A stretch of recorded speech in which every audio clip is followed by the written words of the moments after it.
I want to give you the heads up. Never question God.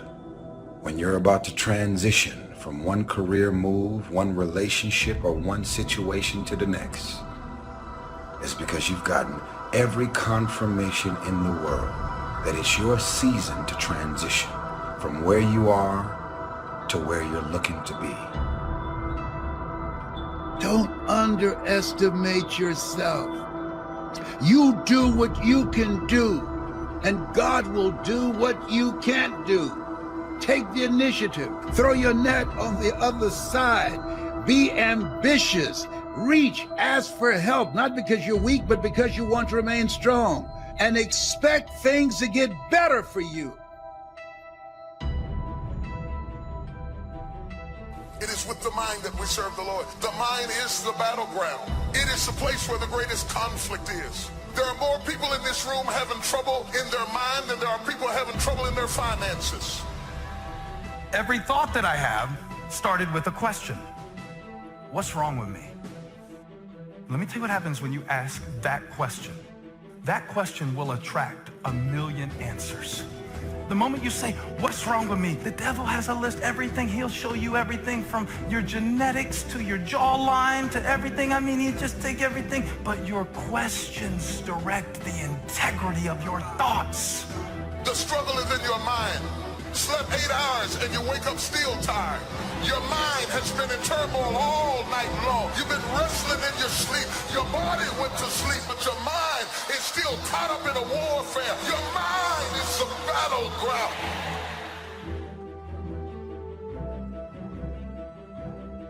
Just because people let you down, don't give up on God, who never will. Just because you lost a job, don't stop trusting that God is my provider. When someone closes a door in your face, God allows them to close the door in your face. All God wants you to do is walk up the hall. Because I can promise you, he got a better door that he wants you to go through than the one that got shut in your face. That's a fact. The door is closed for a reason. Because God just wants you to walk up the hall because he got another door. And when you open it and get behind it, you ain't gonna believe what's back there. But you will never get to it if you stand in front of that door crying. God is the creator of all doors. I'm gonna just go see what else he got for me. You think things are gonna just go your way? Well, they're not gonna just go your way. You gotta make them go your way. You think things are gonna just happen for you? Well, they're not just gonna happen for you. You gotta make them happen.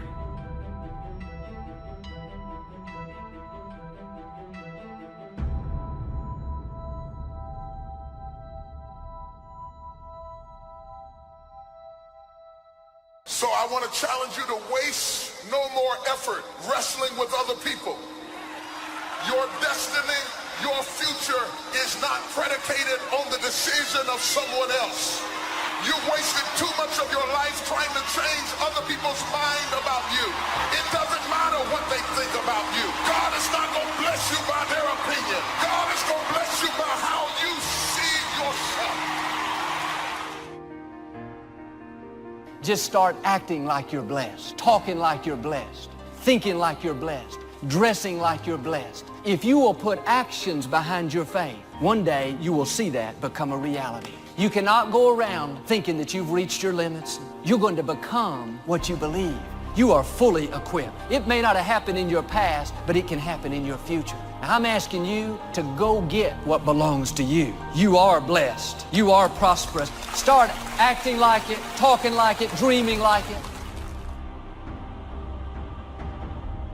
People who have not accepted greatness for themselves, these people don't study, ladies and gentlemen. They don't have time for personal growth and development. They don't have time to work on their minds. People can affect us.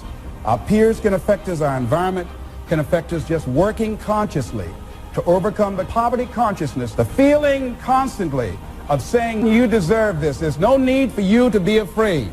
It's not too good to be true. It's true because you've earned it. Why do we care so much about people who don't care about us? That won't be there in the hard times, that won't be there when you hit rock bottom, that won't be there in your struggle, that never call you and ask you how you doing, that never calls you and asks your checks on you to see if you need something. Why do we care about what they think? We all go through disappointments and things that are not fair. It's easy to hold on to the hurts, think about what they said. We get up in the morning, it's the first thing that comes to mind. We don't realize how much that's affecting us, draining our energy, limiting our creativity. If you're going to fulfill your destiny, you have to get good at letting things go. See, your unwillingness to forgive another person is like you sipping the poison, waiting on them to die. Forgiveness is for you. You can't drive your car looking in the rearview mirror. You can't. There's a reason why the rearview mirror is this big and the windshield is this big. If you keep looking in the rearview mirror, you're going to keep crashing your car. Have you ever noticed that when your faith is the strongest, you come up under the greatest attack? Because every time the devil senses that you're about to walk into who you be, and he's trying to stop you from doing it, slap somebody and say, just do it. Be great before it's too late. Being in a great house does not make you great. It's one thing to have great parents, but that doesn't make you great. And they said it's possible to be in a great house, but you not be great. So being in a great house does not ensure that you'll become great. How can you keep your mind on what you're trying to do? How can you make the choice of discipline over procrastination? How can you keep an attitude of doing it all and doing it now? How can you stay focused on your ambitions? You can keep your focus on your work, or you'll find yourself distracted. Distracted by negative thoughts, distracted by negative people, and pretty soon, depending on the type of people you've associated with, distracted by your doubts within yourself. Even when you face rejection, even when you face failure, you make a decision. I will remain in the grind. I'm not backing down. I'm called to make a difference.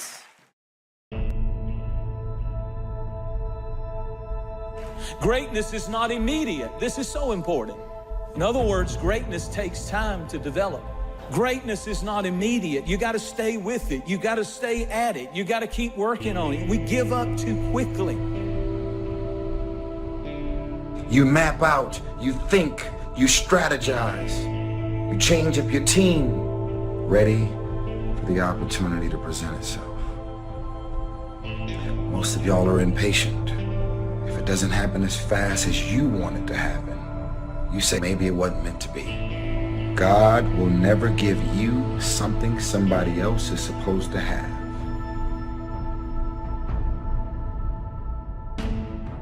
I want you to write this down. There are two powers in life that every one of us have to deal with every day, that you can never control or stop. It's time and change. You cannot control time. You cannot control change. What's at the core of achieving the good life? The major key to the good life. It is not in mastering the attributes of leadership. Every day in 1,000 different ways, we are trying to improve ourselves by learning how to do things. We spend a lifetime gathering knowledge in classrooms and in experiences. Self-approval. That's a very challenging area. Ladies and gentlemen, that's where most people get stuck. That's a stage that a lot of people get there and they never move out of that area. Why? Many things can contribute to our not approving our dreams, our not feeling good enough. A lot of things can contribute to that. Many of us never live up to our potential or don't approve ourselves because we never had anybody to believe in us. And because your doing doesn't come from the deeper place of being, it hasn't worked for you. If you're trying to find out who you are by doing things, you will never find out who you are by doing. You'll have to start with being, because the difference between the two determines the direction of your destiny.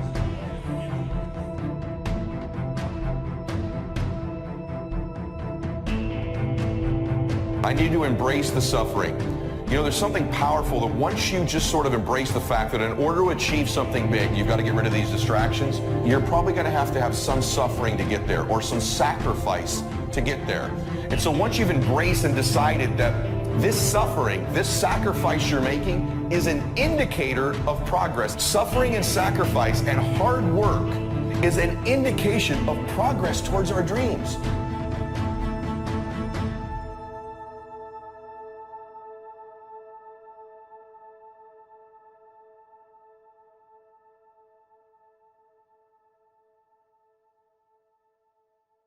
So easy. So easy to put things off. So easy to say, you're going to do it tomorrow. Well, I want you to reprogram your brain and tell yourself that tomorrow is not a viable option. You do it today. You get it done today. That's what you do. The journey is just the pieces that you have to go through. And you get to choose to enjoy those pieces, to have fun during those pieces. Because you know you're going to come out the other end, being the person you wanted to be. And you're going to see it before everybody else does. That I can guarantee you. When we go around dwelling on these negative, defeated thoughts, we are sending poison down through our system.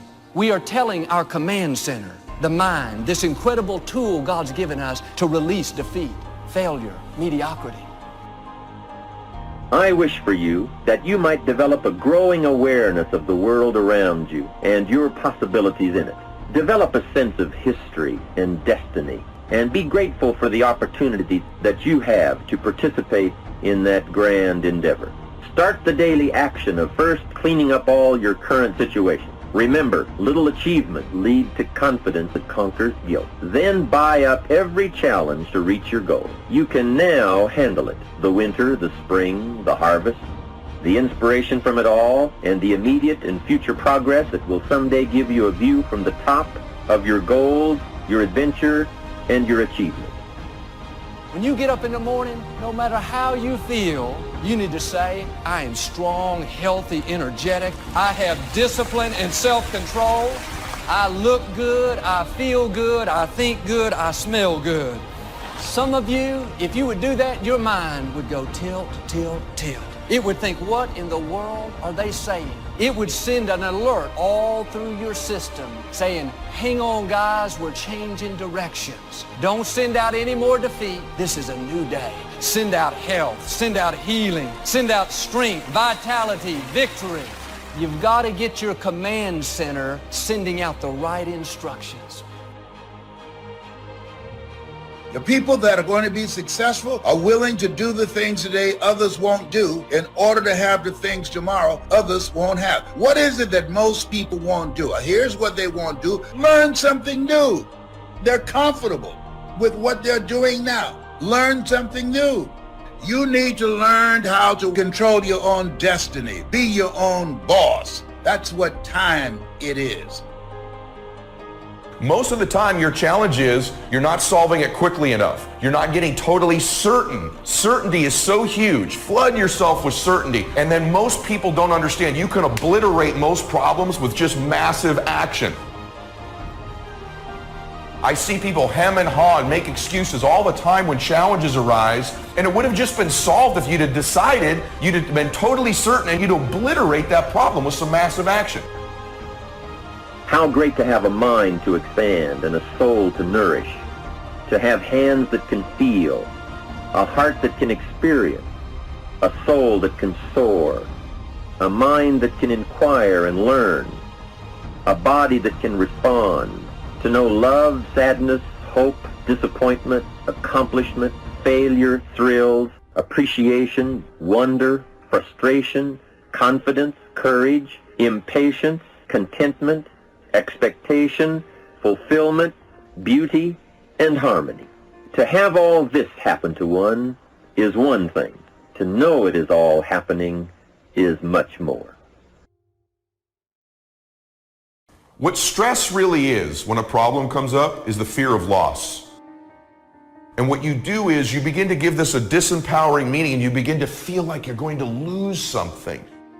which is why having a process means so much to me, because when I know I have a process to solve a problem, I'm so much less fearful of the loss or the stress that it's going to cause me. When you begin to get these feelings, it's where your focus is going that's causing this stress level to rise in you. And my hallucination for many of you is that when a problem arises, you begin to focus on the problem more than the solution. You begin to magnify your stress level, make a disempowering meaning, which is this fear you're going to lose something. If you're still wounded over a position you lost, you'll go to that new company defensive, not friendly. You're treating them based on what you've been through, but they had nothing to do with it. It's much more freeing when you learn to let things go. God will be your vindicator. He'll take care of who did you wrong. It's not your job to pay people back. They hurt you once, don't let them continue to hurt you by holding on to it. It's easy to say, I have a dream. That's easy. You can say that when the enthusiasm is there. You can say that when you have enough money in the bank. But I'm telling you, it's hard to say, I still have a dream. I still have a dream. Can't you say that after your friends turn on you, and after the people that you're doing it for stop believing in you?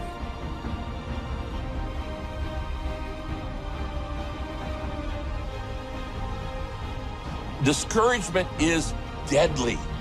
It can get you off track. When you have a setback and you get discouraged, you can get set on the shelf. We all get discouraged. It's powerful. It is universal. It involves everybody, and it is recurring. It doesn't just happen one time in your life. Many of us never ever discover our greatness because we become sidetracked by secondary activity. We start doing so many things, we just give our time away until we don't have any time for ourselves or any time to do the things that we want to do. I'm saying to you that one day you look around and there goes a year, there goes 2 years, there goes 3 years. So if there's something you want to do it now. A man's life consists in how he managed time and change. We become what we are as a result of how we use time and how we manage the changes in our lives. Our mind comes as standard equipment at birth, and things that are given to us for nothing we place little value on. Things that we pay money for, we value. The paradox is that exactly the reverse is true. Everything that's really worthwhile in life came to us free. Our mind, our body, our hopes, our dreams, our ambitions, our intelligence, all these priceless possessions are free, but the things that cost us money are actually very cheap and can be replaced at any time.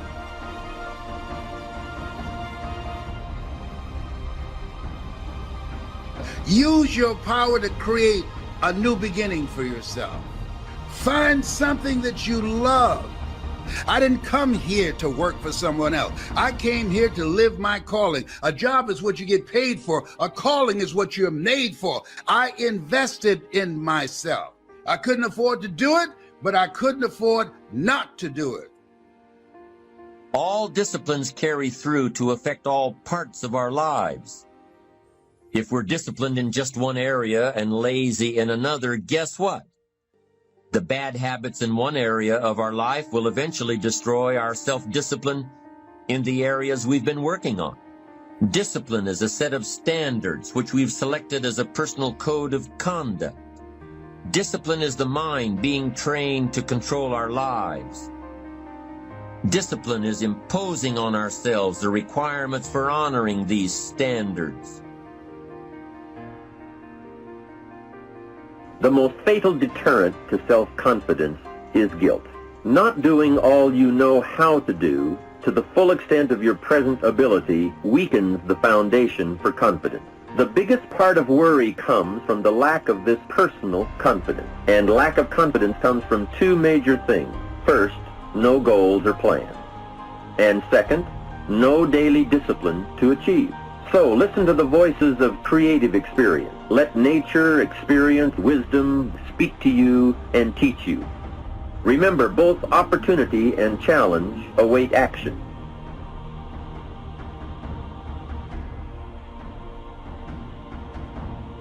You can work on micro habits with regards to your conscientiousness, and I think the best micro habits, set up some aims for yourself, goals that you actually value. It helps you do a situational analysis of your life more than a psychological analysis, I would say. And so the questions are something like, well, you're going to have to put some effort into your life. We become what we think about. Conversely, the man who has no goal, who doesn't know where he's going, and whose thoughts must therefore be thoughts of confusion and anxiety and fear and worry, becomes what he thinks about. And if he thinks about nothing, he becomes nothing.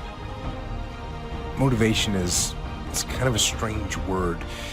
We think it means that we're fired up to do something and passionate to make something happen.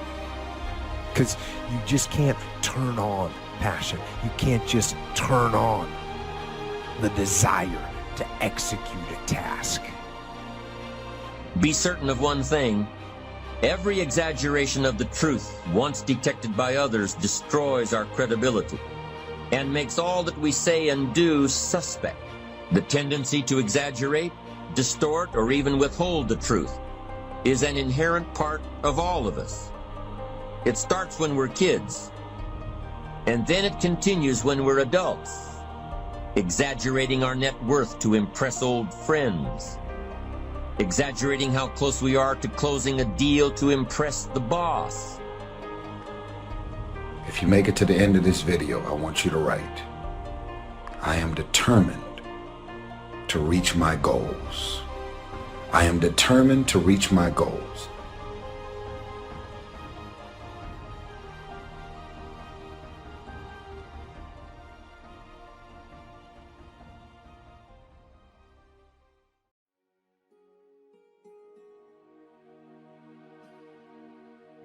In the beginning, everybody's going to conquer the world.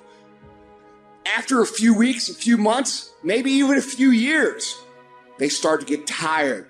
They start to get frustrated. They start to ask, why is this so hard? They start to ask, why is this so hard for me? And that's when people quit. When you start feeling that massive frustration, that massive anger, that massive stress, you are about to have a breakthrough.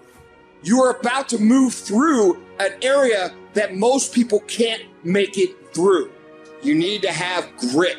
You need to have the stick-to-itiveness to persevere past the point that your competition will. It's the ones who understand that things are going to improve and keep focused on the end result that make it through it. See, I always wanted to be a speaker and a trainer. I wanted to make an indelible impact in the training industry. But I didn't want to be a businessman. I'm a first-generation entrepreneur in my family. Because I was told I was dumb and stupid most of my life, I unconsciously developed a tremendous phobia about paper. If you say, let's write me a speech, I automatically become nervous. I can't write you a speech, but I can give you a speech. But I can't write you one. I can't tell you the principles of speaking and what it takes, but I can demonstrate it for you. I can show you how to speak, but I can't give you a written explanation for it. I'm not smart like my sister who graduated from the University of Miami, but I have people on my staff with her education that work for me. But I can't write stuff that they write because that's not my area of strength. But so I had a fear. I felt I could not operate a business. And so I wanted to hire a consultant to take care of the details. I had given this consultant power of attorney to sign checks and handle my business. I called my consultant and said, listen, I've thought about this. It's time for me to grow. I've got to be willing to handle my own business. I want to meet with you. I need to develop a working knowledge of this. I've got to stop running from this. I've got to learn, admit my ignorance, and decide it doesn't have to be like this for me. To make a long story short, my consultant canceled 14 meetings with me. And when I finally got my books back and have not seen my consultant to this day, I knew why. That thousands of funds have been embezzled from my account. Now, whatever happened in our lives, we allow it, we permit it, and we promote it.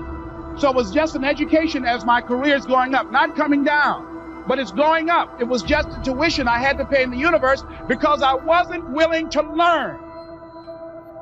I wasn't willing to do that. Now, here's something else that's fascinating. I said, okay, see, if you're not willing to grow in life, life will kick your butt until you surrender. So I said, okay, I'm willing to learn. And here's what I discovered. It's not as hard as I thought it would be. It has blown my mind. It's unbelievable. I said, if I had known, here I am, I'll be 45 February the 17th. I've been running from things that I consider difficult. And if I had known it's this simple, I'd have been doing it long before.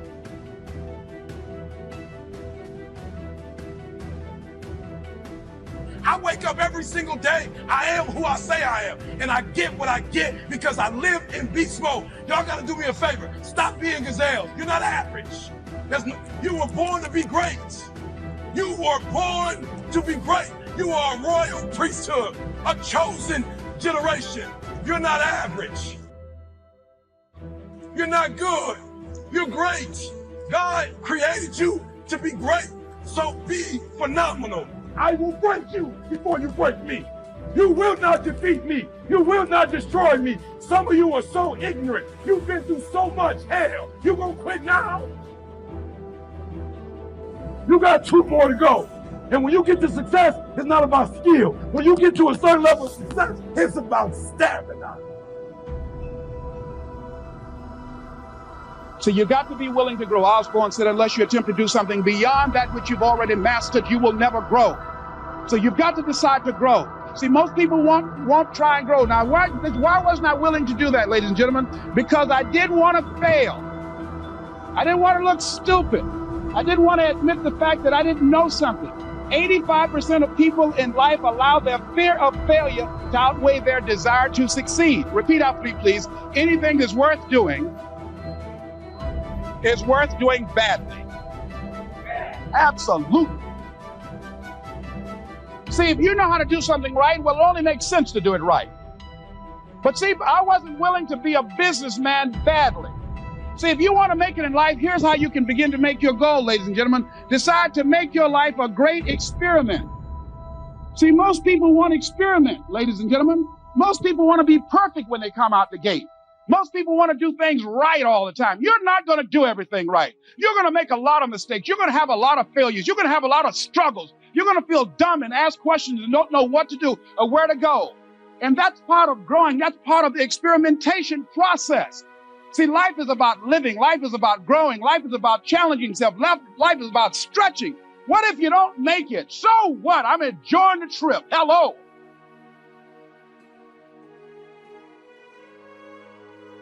That's what life is about. Say, I want some juice in my life. Say that, please. See, a lot of people going through life and they just there. How you doing, honey? I'm just trying to make it. Give me a break. No, I want some juice in my life. I mean, it's no in between for me. I don't want any in between. They say, even if I go out, I saw this movie called Glory. Say, he went down standing up. You better believe it.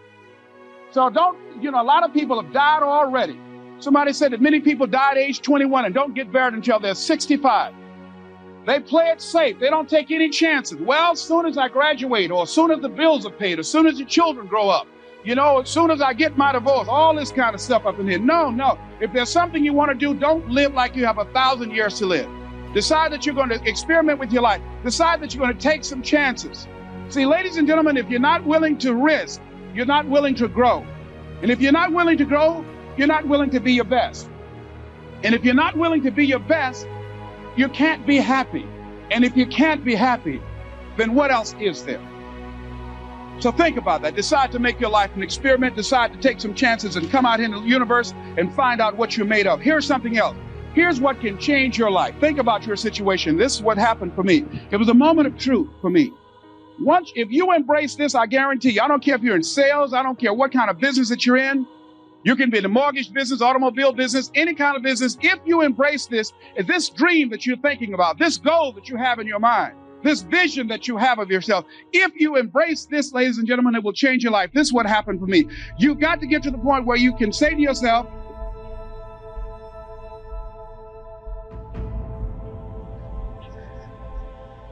this is the key to changing your life. When you say that, repeat please, I have had it.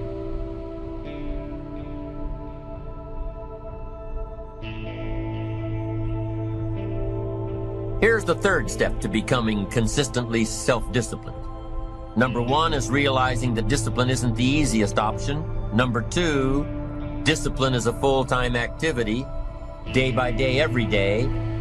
And the third step to becoming self-disciplined is really a philosophy that holds one of life's unique promises.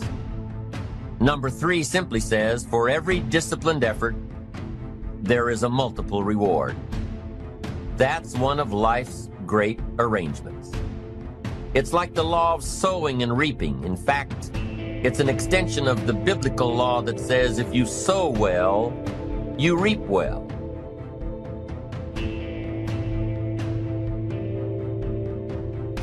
Now here's a unique part of the law of sowing and reaping. Not only does it suggest that we'll all reap what we've sown, it also suggests that we'll reap much more. Life is full of laws that both govern and explain behaviors. But this may well be the major law we need to understand. For every disciplined effort, a multiple reward. For every disciplined effort, a multiple reward. What a concept. If you render unique service, your reward will be multiplied. If you're fair and honest and patient with others, your reward will be multiplied. If you give more than you expect to receive, your reward is more than you expect.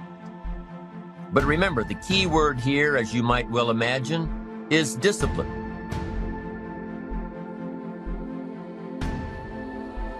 Everything of value requires care and attention.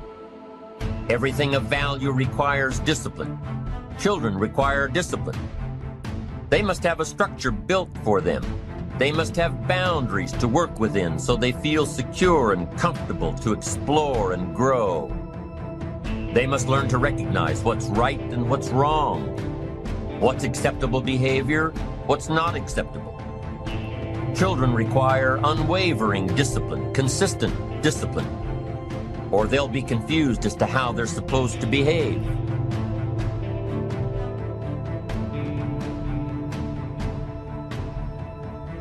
Likewise, our thoughts require discipline. We must set up our inner boundaries, our codes of conduct, or our thoughts will be confused.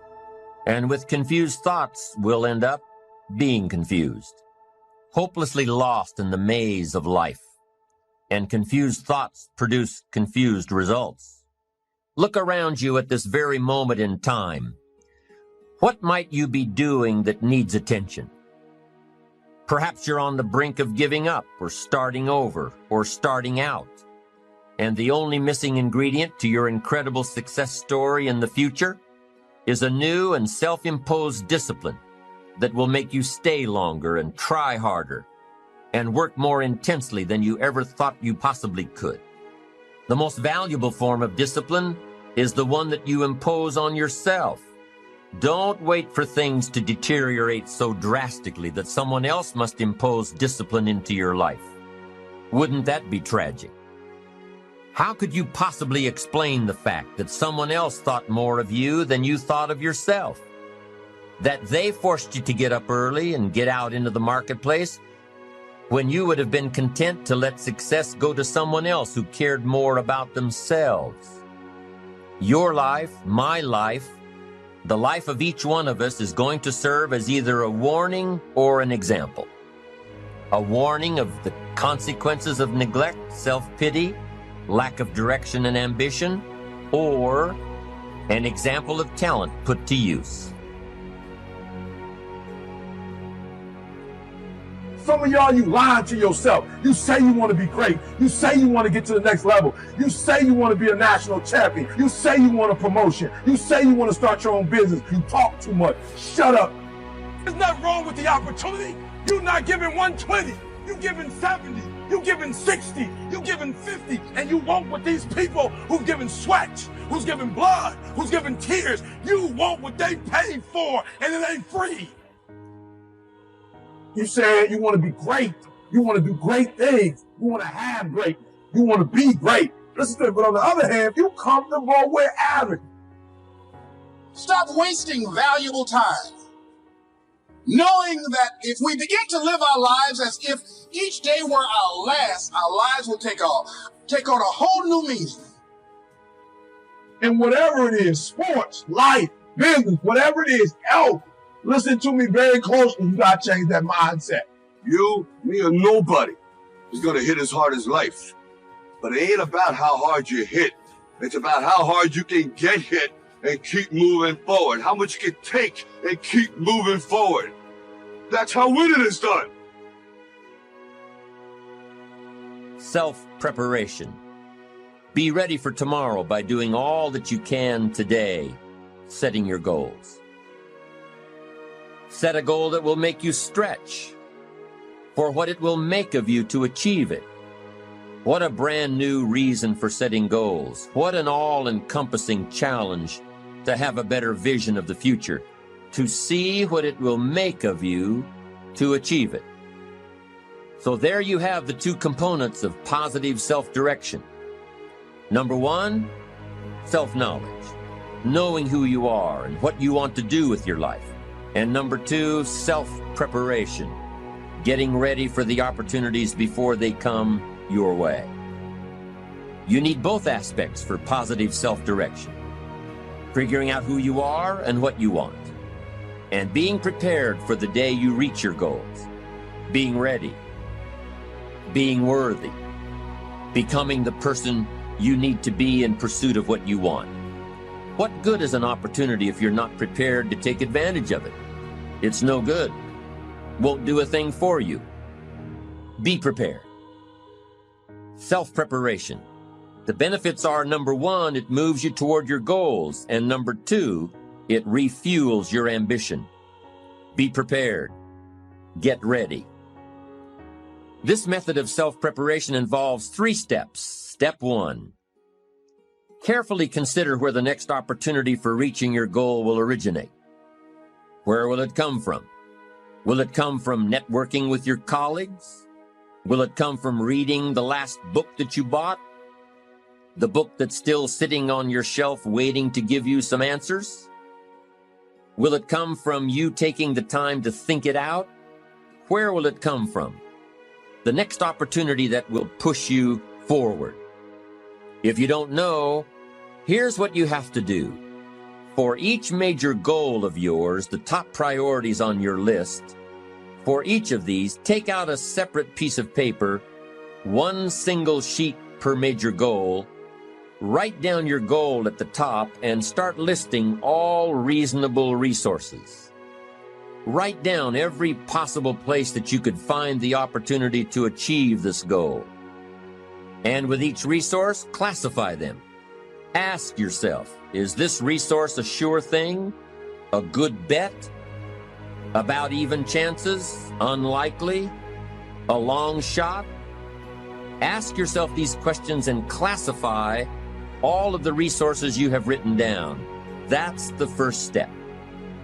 The second step in this method of self-preparation is to make sure you know what you need to do to be prepared for your opportunities.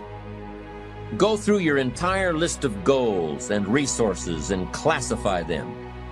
Break each resource into concrete steps of preparation. Start by working on the sure bets first, and then move down the line. The long shots will come through every so often, but start with the resources that will serve you best now. Get ready for the opportunities before they come your way. Step 3 in the self-preparation method is to do all you can to make each opportunity more likely to happen. After you've determined what you have to do to get ready, to be prepared, after you've determined this, see what you can do to expedite the process. What can you do to increase the likelihood of this opportunity? Go over it and over it and over it. Use these 3 methods again and again as you assess where you are now and where you have to go next to keep moving toward the achievements that are most important to you. Step 1, consider your resources. Step 2, determine what you have to do to get ready.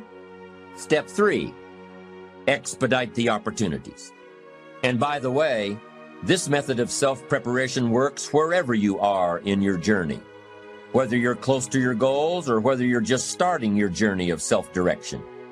This method works. Have working knowledge to draw from. Continually work on yourself in preparation of where you want to be. Build a reservoir of thoughts and ideas and philosophies and experiences that are your own. Build, grow, change, get ready, be prepared. Be prepared for a life worth living. Now here are the 4 ifs that make life worthwhile. Number 1, life is worthwhile if you learn. Nothing worse than being stupid. Life is worthwhile if you learn. Learn from your personal experiences. Learn from other people's experiences. Second, life is worthwhile if you try. Now you've got to take what you've learned and see if you can try your hand at it. Someone says, well, you can't try, you have to do. No, you have to try. I put the bar up 2 feet and asked the kids who can jump 2 feet. I can, some say. I can't, some say. I don't know, some say. How are you going to know? You don't. You've just got to try. Just back off and run at it. How are you going to know if you don't try? Now, what if you knock the bar down? Does that mean you can't jump 2 feet? No. You have to what? Try it again. Of course, you have to try. Try it another way, but try. Try your hand at it. When the record book on you is finished, let it show your wins and your losses, but don't let the record book show that you didn't try. Let's talk about today's greatest adventure, and you'll see in a moment why the word today in the title is meant literally. You've heard the definition of success as the progressive realization of a worthy goal. The purpose of this message is to tell you of a wonderful way to keep realizing, to keep achieving your goals one after another in the years ahead. A goal sometimes seems so far off, and our progress often appears to be so painfully slow, that we have a tendency to lose heart. It sometimes seems we'll never make the grade, and we come close to falling back into old habits which, while they may be comfortable now, lead to nowhere. But there's a way to beat this. It's been used successfully by many of the world's most successful people, and it's been advocated by many of the greatest thinkers. It's to live successfully, one day at a time. A lifetime is comprised of days, strung together into weeks, months, and years. Well, let's reduce it to its lowest common denominator, a single day, and then still further, to each task of that day. Look at it this way. A successful life is nothing more than a lot of successful days put together. It's going to take so many days to reach your goal. If this goal is to be reached in a minimum of time, every day must count.